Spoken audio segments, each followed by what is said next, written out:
January 1945, somewhere along the frozen edges of the Battle of the Bulge, the forest stood still under a thin layer of snow. Pine branches sagged in silence. Smoke drifted low across the ground, mixing with the cold morning air.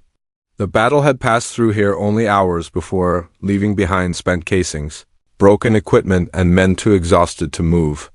A small group of American soldiers sat under guard, their weapons taken, their uniforms stained with mud and frost.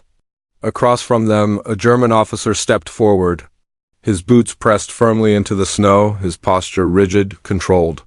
He had seen this scene many times before, captured enemies, worn down, quiet, waiting. He began asking questions, names, units, positions. The Americans answered calmly, respectfully. Then, one of them looked up, steady, almost casual, and asked, in clear, measured words, if they could have more ammunition. For a moment, nothing moved. The wind passed through the trees, and the German officer said nothing at all. Because this was not confusion. It was something he had not been trained to understand. By the winter of 1944, the war in Europe had entered a phase that few in the German High Command had originally imagined. The rapid victories of earlier years, Poland, France, the Balkans, had created a belief in speed, precision, and psychological dominance. For a time it had worked.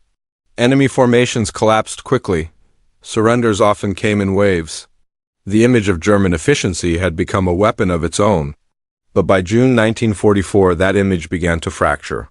On the beaches of D-Day, Allied forces forced their way into occupied France. It was not a clean breakthrough. It was costly, chaotic, and brutally contested. Yet it did not stop. Behind the initial landings came an unending flow of men, vehicles, fuel, and ammunition. What Germany had once achieved with speed, the Allies now replaced with pressure, constant, grinding, and impossible to fully contain.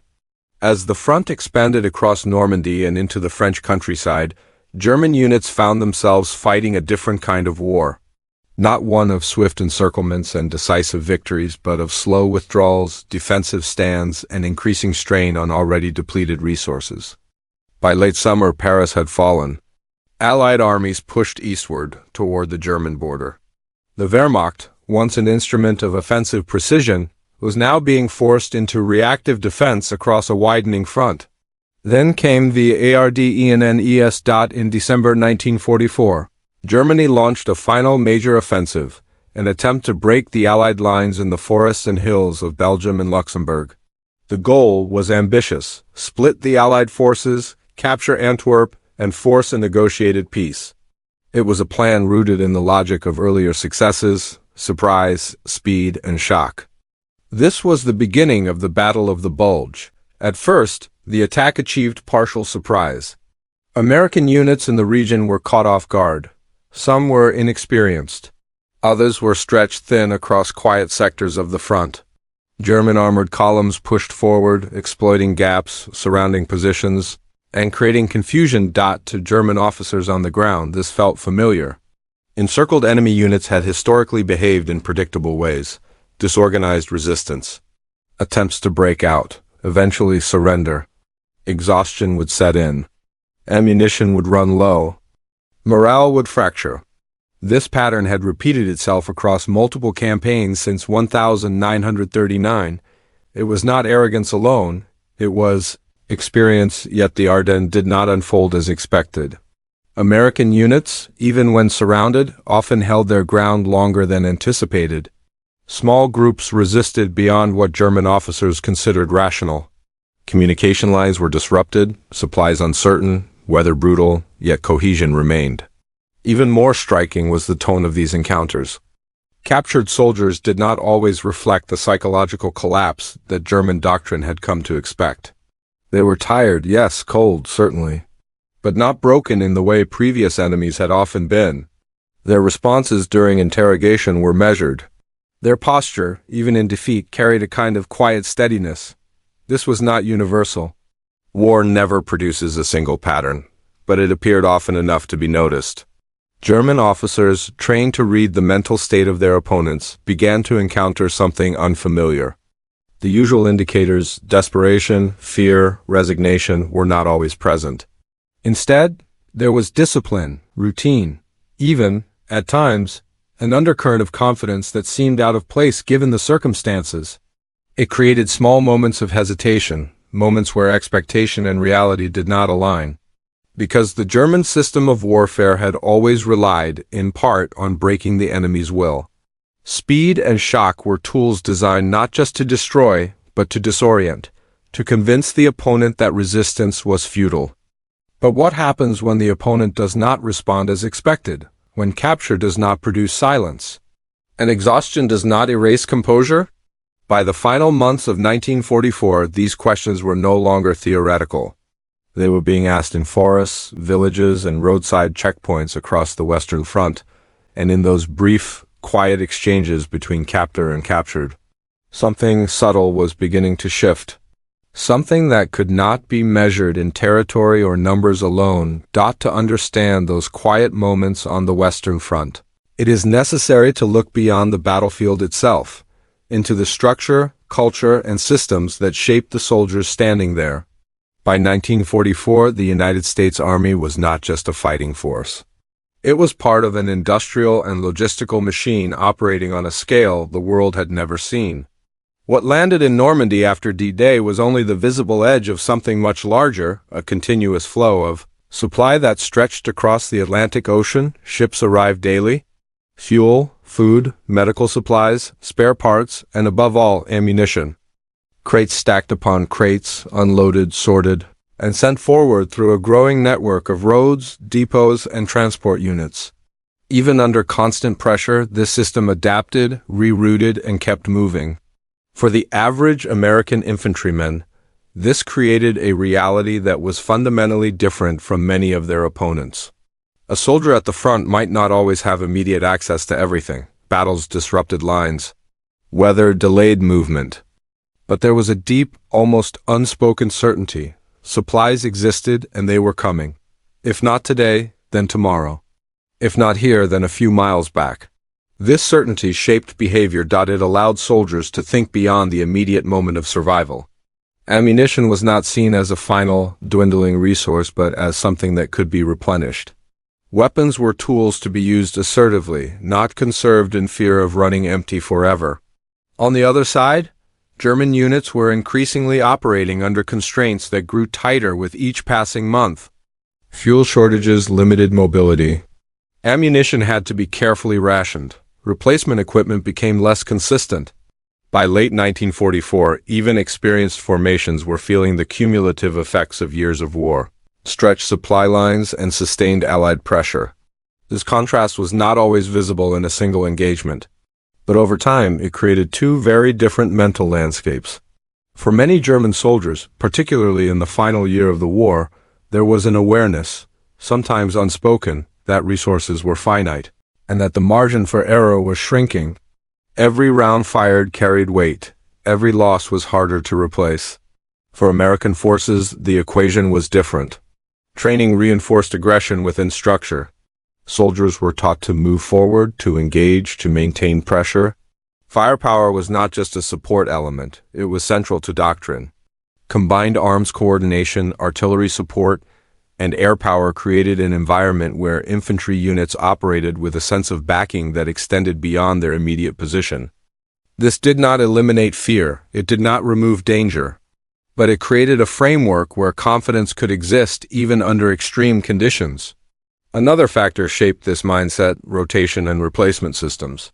While far from perfect, the U.S. Army maintained mechanisms to cycle units out of the line, to reinforce depleted formations, and to provide at least some degree of recovery. Soldiers knew that survival did not necessarily mean endless exposure without relief. In contrast, many German units, especially during and after the Battle of the Bulge, found themselves committed for extended periods with limited opportunity to withdraw or reorganize. Fatigue accumulated. Stress compounded. The line between endurance and exhaustion became increasingly thin. These structural differences did not guarantee outcomes on their own. Battles were still decided by terrain, leadership, timing, and chance. But they influenced something less tangible. They shaped how soldiers interpreted their situation. An American soldier, even when cut off, might still perceive himself as part of a larger, functioning system, temporarily isolated but not abandoned. A German soldier, facing similar conditions, might interpret isolation differently, influenced by the broader strain on his side's capacity to sustain the fight. And in those moments of capture, brief, controlled, and stripped of immediate combat, these internal perceptions could surface in unexpected ways. A question asked calmly, a tone that did not match the situation, a request that seemed out of place. Not because it was irrational, but because it reflected a mindset formed by an entirely different understanding of war. And it was within these subtle, human exchanges that the deeper contrast between the two sides began to reveal itself, not through firepower or movement, but through behavior. A behavior that, to some German officers, felt increasingly difficult to interpret. The battlefield reveals itself in many ways, not only through movement and fire, but through behavior, small, human details that carry meaning beyond orders and maps. In the winter of 1944-45, those details began to form a pattern. One that could be examined from multiple angles, each offering a different perspective on the same quiet moment.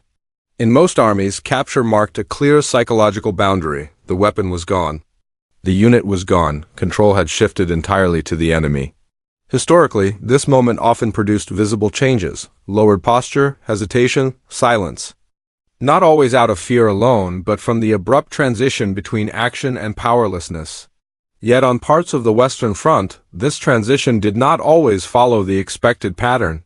American soldiers, even when disarmed, often maintained a kind of routine composure. They answered questions directly. They stood or sat without visible panic. Their tone remained steady, not confrontational, but not subdued in the way German officers had been trained to anticipate. Politeness appeared where tension was expected. Requests were made clearly, sometimes even casually. This was not defiance in the traditional sense. There were no dramatic gestures, no overt challenges. Instead, it was a continuation of normal behavior in an abnormal situation, as if the internal structure of discipline had not shifted, even though the external reality had. For German officers conducting interrogations, this created a subtle disruption. Because interrogation relied not only on authority, but on reading the subject, identifying stress, exploiting uncertainty, guiding responses. When those signals were muted or absent, the process became less predictable. The captured soldier did not appear broken. He appeared unchanged. Behind that composure was not indifference, but conditioning. American infantry doctrine emphasized forward action, supported by firepower and coordination. Even at the lowest levels, soldiers were trained to think in terms of movement, engagement, and continuation of the mission. Surrender, when it occurred, was situational, not always viewed as the end of participation in the war, but as a temporary state within a larger conflict. This perspective influenced how soldiers interpreted capture. The war, in their minds, was still ongoing. Their role within it had shifted but not necessarily concluded. The idea of returning to the fight, if given the opportunity, remained present. And so, in rare but telling moments, this mindset surfaced in unexpected ways, a request for ammunition. Not as a joke, not as provocation, but as a reflection of continuity, the assumption that the next phase somehow would still involve fighting. To a German officer shaped by a different operational reality, this could appear almost illogical. Ammunition, in their context, was a limited and controlled resource. To request it from the enemy, while in captivity, blurred the boundaries that defined the situation. It suggested a mindset where the line between capture and combat was not as absolute. German officers were not inexperienced observers. By 1944, many had years of combat behind them. Campaigns across multiple fronts, encounters with different armies, each with its own patterns of behavior. From Poland to the Soviet Union, they had developed an internal framework for understanding how enemies reacted under pressure. This framework was built on repetition. Encirclement led to fragmentation. Fragmentation led to collapse. Collapse led to surrender. Within that sequence, capture was the final stage, a point where resistance ended and control was transferred completely. But on the Western Front, particularly during and after the Battle of the Bulge, that sequence did not always resolve cleanly. There were interruptions, delays in collapse, pockets of resistance that held longer than expected, captured soldiers who did not align with the anticipated psychological profile, for an officer trained to rely on patterns. This created friction. Not confusion in the sense of misunderstanding the situation, but a disruption of expectation. The behavior in front of him did not match the internal model he had developed over years of war. And in war, when expectations fail, even briefly, it forces a reassessment, not always consciously, not always immediately, but in small moments, a pause before the next question, a glance exchanged between officers. A silence where there should have been certainty, because what they were observing was not a single anomaly. It was a pattern beginning to emerge, one that suggested the enemy was not only advancing in territory, but operating under a different set of assumptions entirely, and it was from these overlapping perspectives, human, tactical, and observational, that a deeper understanding began to take shape. Because this was not simply about how soldiers behaved, it was about what sustained that behavior, and how it echoed far beyond the immediate moment of capture. If the first layer of this pattern was visible in human behavior, the deeper layers lay beneath it, in systems, pressures, and contrasts that shaped how each side experienced the same war. These were not always obvious in a single moment, but when they surfaced, they explained why that moment felt so unusual. War is often measured in movement and firepower, but beneath both lies a quieter force, supply. By late 1944, the United States had established one of the most extensive logistical networks in military history. From ports in France to forward depots near the front lines, materials flowed continuously. Ammunition, in particular, was produced and delivered in volumes that allowed for sustained operations across multiple fronts. For American units, this created a relationship with resources that was fundamentally expansive. Ammunition was not infinite in the immediate sense, but it was expected. Planned for, replaced, soldiers were trained to use it decisively, not conserve it out of long-term fear. Firepower was an extension of strategy, not a limited reserve to be guarded at all costs. On the German side, the situation had shifted dramatically. Years of war, strategic bombing, and overstretched supply lines had eroded the system that once supported rapid offensives. Fuel shortages limited movement. Ammunition had to be allocated carefully. In many sectors, units operated with an acute awareness that what they carried might be all they would have for some time. This difference did not always determine the outcome of a single engagement, but it shaped perception. To an American soldier, asking for ammunition, even in unusual context, did not carry the same weight. It was a practical request, rooted in a system where resupply was normal. To a German officer, that same request could seem almost detached from reality, because in his experience, ammunition was no longer something casually referenced. It was counted, controlled, and often insufficient. And in that contrast, a simple question carried deeper implications. Not all forms of pressure in war are deliberate. Sometimes they emerge naturally from behavior. Confidence, when visible under adverse conditions, can function as a form of psychological influence. It does not require intent. It does not need to be directed. It exists simply by being observed. On the Western Front, this confidence occasionally appeared in moments where it was least expected. Captured soldiers speaking calmly, maintaining routine, displaying neither urgency nor visible defeat. To a German officer already operating under increasing strain, this could register in subtle ways. If the enemy does not appear broken, then perhaps the situation is not as controlled as it seems. If a captured soldier still behaves as though the war continues, then perhaps it does. These were not formal conclusions, not written orders or strategic assessments, but they existed in the background, small impressions that accumulated over time. Psychological warfare is often imagined as propaganda, deception, or intimidation. But here, it was quieter. It was the absence of expected reactions, the presence of composure where there should have been collapse. And in war, absence can be just as powerful as action. Angle 6, moral contrast, conduct beyond the battlefield. Another layer of this contrast lay in how each side understood conduct, not only in combat, but in captivity. The treatment of prisoners varied across all fronts of the war, influenced by doctrine, circumstance, and leadership. On the Western Front, interactions between American and German forces generally followed established conventions more closely than in other theaters. Though conditions could still be harsh and unpredictable, American soldiers, trained under a system that emphasized adherence to the rules of war, often carried those expectations into captivity. Respectful communication, clear responses, and structured behavior were not just habits of discipline, they were part of a broader framework of military conduct. This did not eliminate tension. It did not remove hostility, but it created a baseline. For German officers, particularly those accustomed to harsher conditions on the Eastern Front, this difference could be noticeable. The tone of interaction, the absence of overt hostility in certain exchanges, and the maintenance of formal behavior even in defeat, all of it contributed to a sense that this was a different kind of opponent. Not necessarily stronger in a direct sense, but operating within a different moral and structural framework. And that framework influenced perception. A polite request under normal circumstances carries little weight.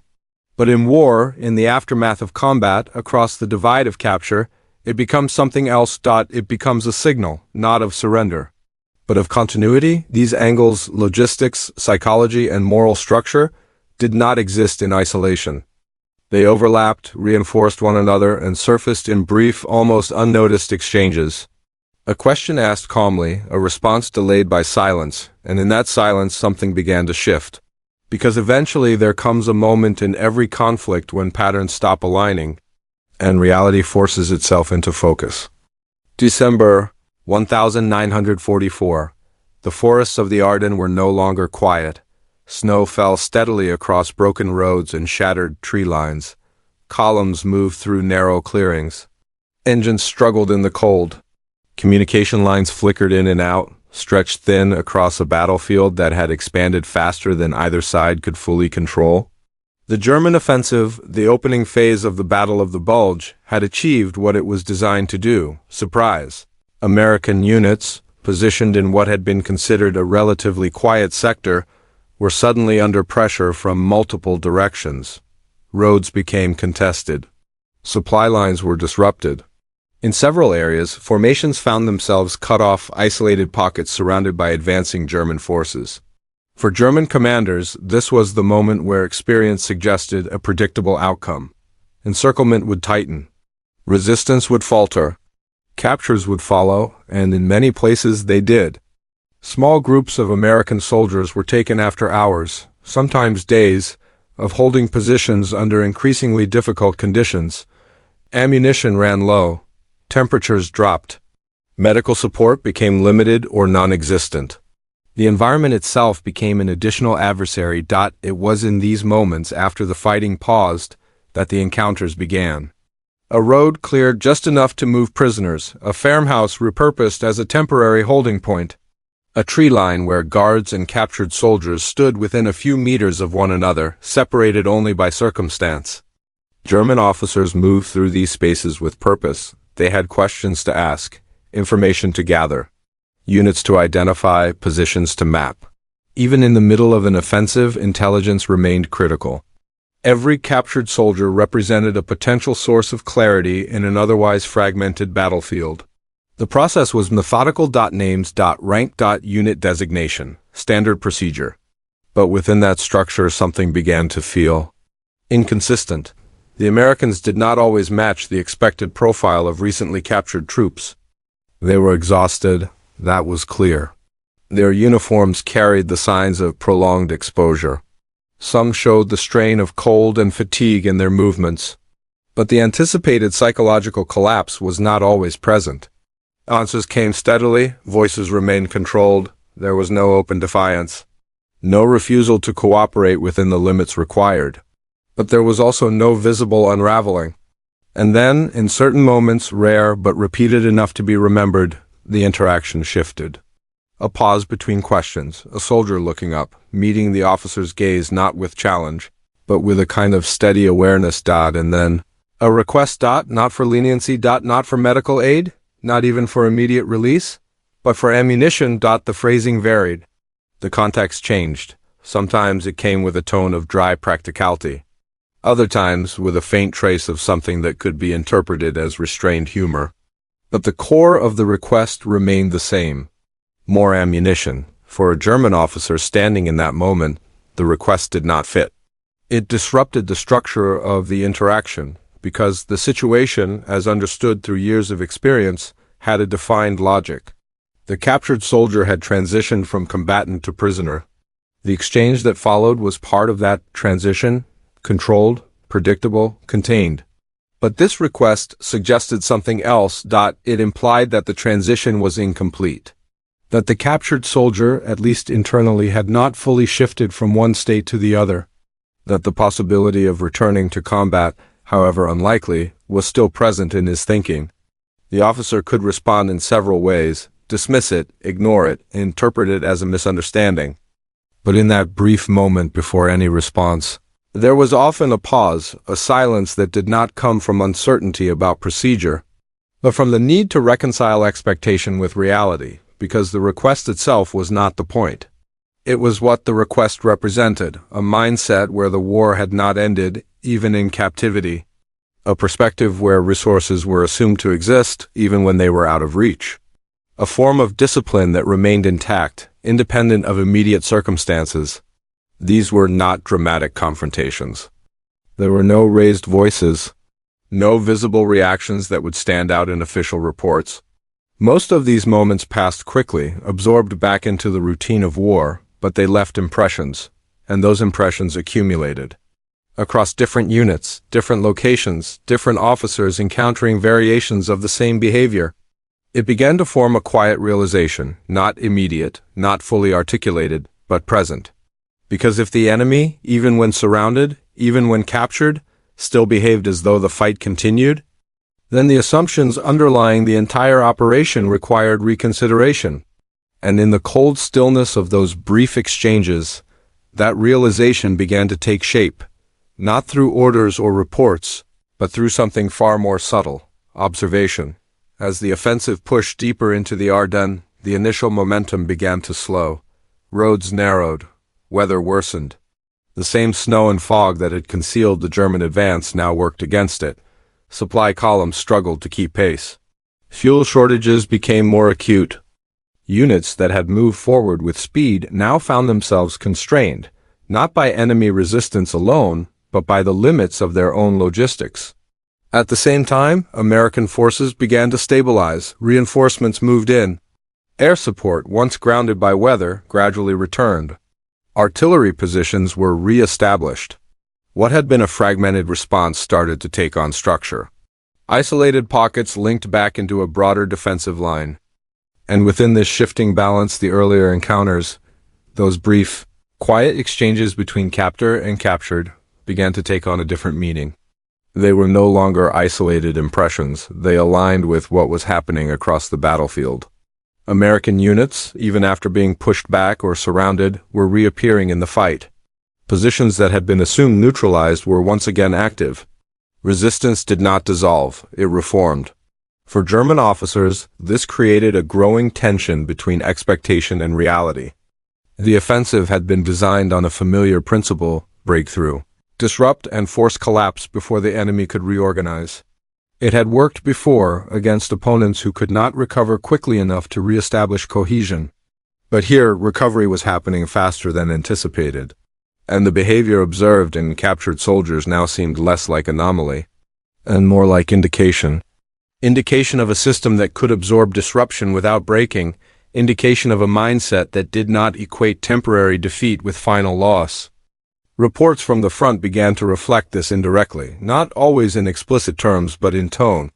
Resistance described as persistent, positions noted as reoccupied, enemy activity labeled as continuous rather than diminishing. These were not dramatic shifts in language. But in military reporting, small changes often signal deeper recognition.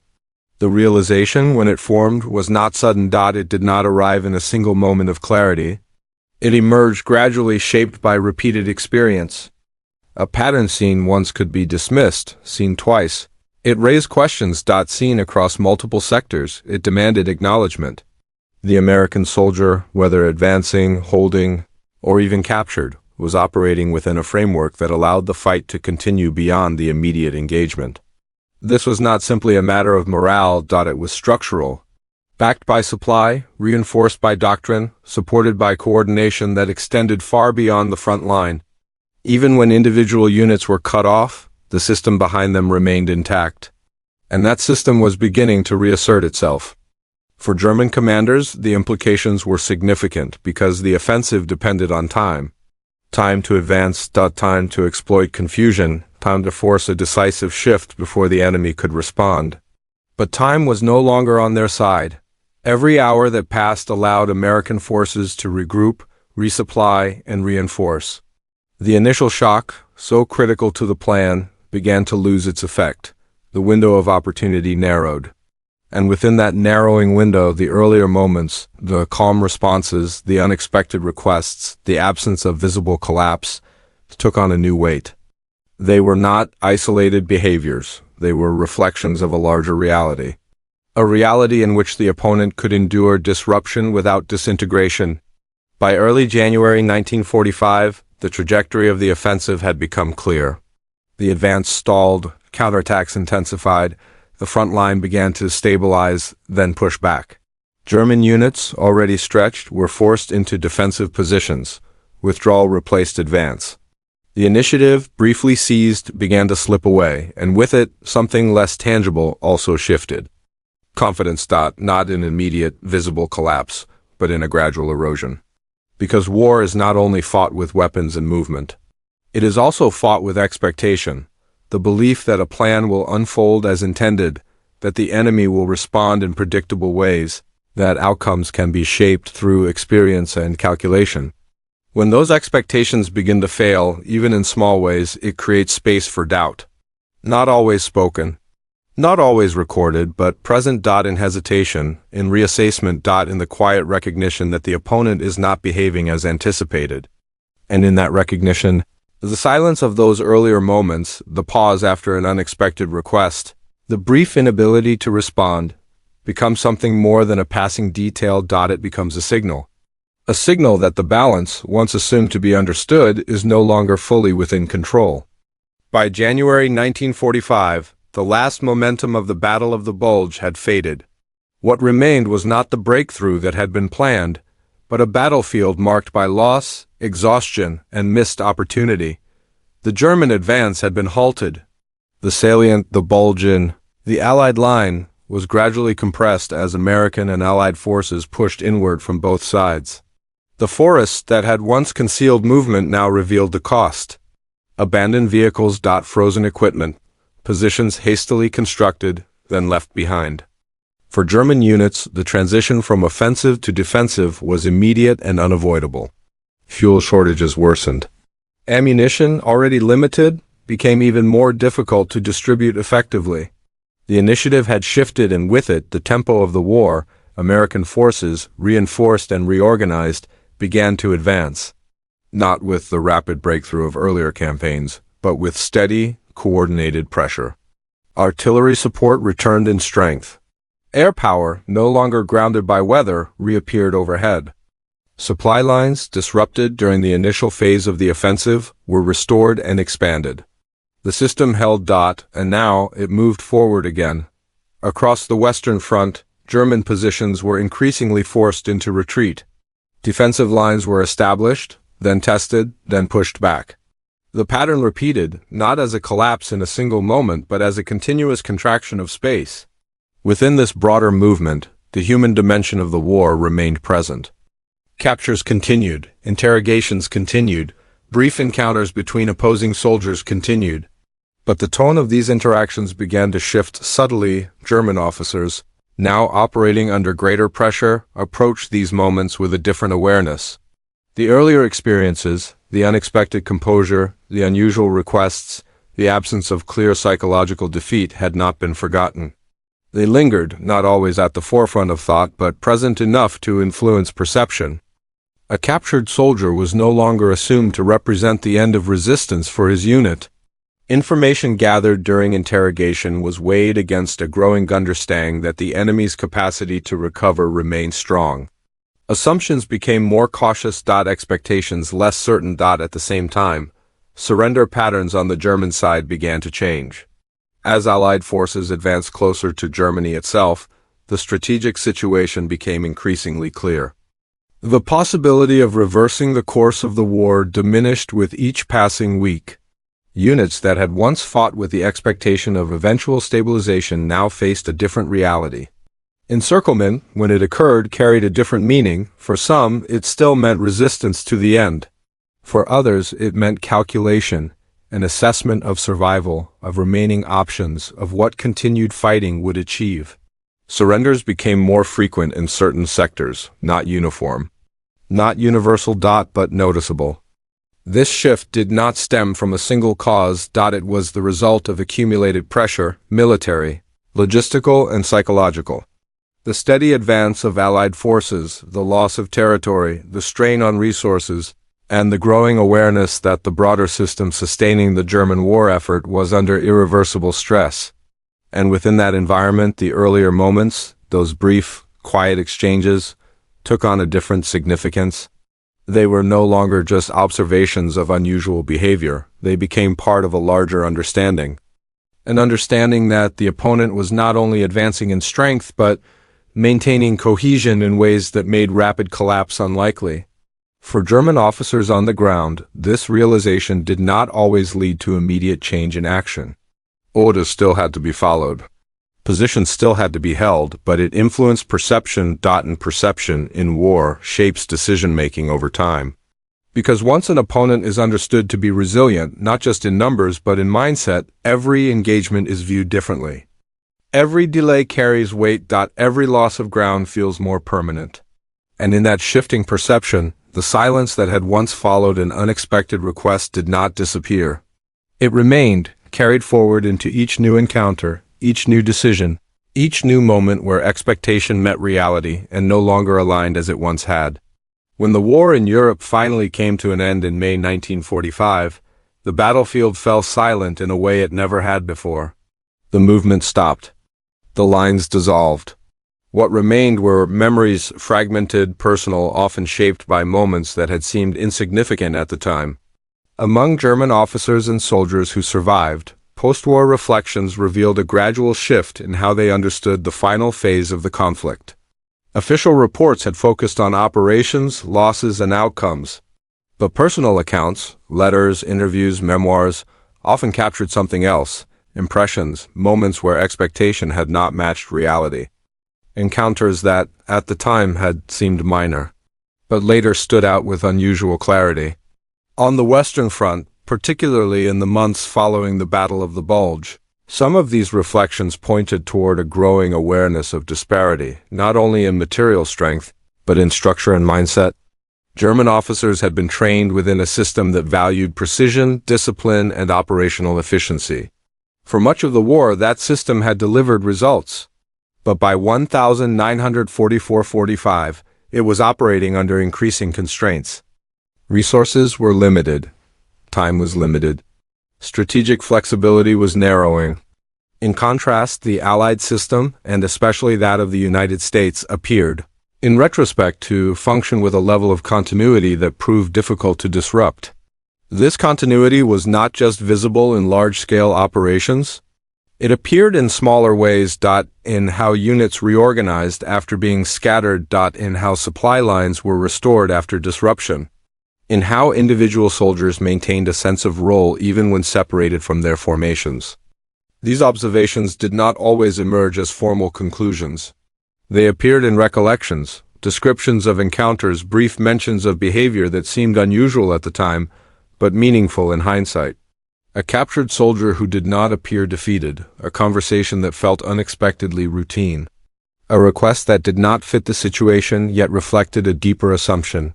These were not isolated stories meant to redefine the war, they were fragments. But when placed together, they formed a pattern.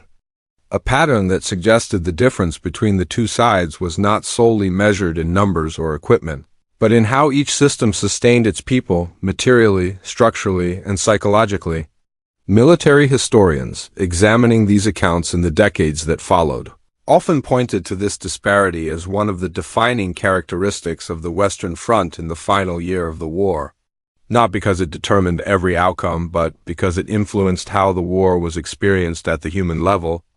The American approach to warfare, with its emphasis on supply, coordination, and rotation, created conditions where soldiers could operate with a degree of continuity even under extreme stress. The German system, under the pressures of prolonged conflict, found it increasingly difficult to maintain that same continuity, and in war, continuity matters. It shapes expectation. It shapes resilience. It shapes how individuals interpret both victory and defeat. By the time Allied forces crossed into Germany itself, these differences were no longer subtle. They were visible in the pace of operations, in the frequency of surrenders, in the overall trajectory of the front. But they were also visible in memory, in the quiet details that remained after the larger events had passed. Because history is not only recorded in battles and maps, it is also preserved in moments. Moments where something unexpected occurred and left an impression strong enough to endure beyond the war itself. And among those moments, the silence of a German officer, standing across from a captured soldier asking calmly for ammunition, remained not as a dramatic turning point, but as a small, precise reflection of a much larger reality. A reality that extended beyond that single exchange, and into the final understanding of how the war had been fought. War is often remembered in terms of grand movements, armies crossing borders, tanks rolling through villages, artillery barrages echoing across valleys. Yet, some of the most revealing moments occur in silence, in the small human interactions that expose the underlying truths of conflict. The scene of a captured American soldier, sitting calmly in the snow, asking politely for more ammunition, is one such moment. On the surface, it is almost absurd, a request that seems impossible, even inappropriate. But beneath it lies the essence of the difference between two systems, two cultures of warfare, two approaches to endurance under pressure. One side, exhausted, constrained, reliant on rigid expectations. The other, supplied, structured, confident in its continuity. In that brief exchange, the German officer's silence was not confusion alone, it was recognition. Recognition that the assumptions he had relied upon, that capture would produce fear, that isolation would produce despair, no longer held true. That the enemy's capacity to endure, to regroup, and to act with composed purpose could not be ignored. Such moments reveal a deeper truth. Wars are not won solely by numbers, equipment, or strategy. They are won by the resilience of systems, the cohesion of units, and the mindset of individuals who inhabit them. A single calm soldier can, in effect, unsettle an entire perception of control even without firing a shot. History remembers the battles, the casualties, the advances and retreats. But it is in these quiet interludes, in the subtle contrast between expectation and reality, that we glimpse the human dimension of warfare. The discipline, the composure, the psychological endurance, all intertwine to shape outcomes as surely as any weapon. The Ardennes forests, the snow-streaked roads, the frozen morning light, they witnessed more than movement. They witnessed the meeting of assumptions with resilience, and the silent acknowledgement that some forms of strength are invisible until tested. Sometimes, in war, the most powerful moment is not the sound of guns, but the silence that follows a question. A silence that speaks volumes. The story of that quiet request endures. A small, precise reflection of courage, discipline, and the subtle dynamics that define history itself.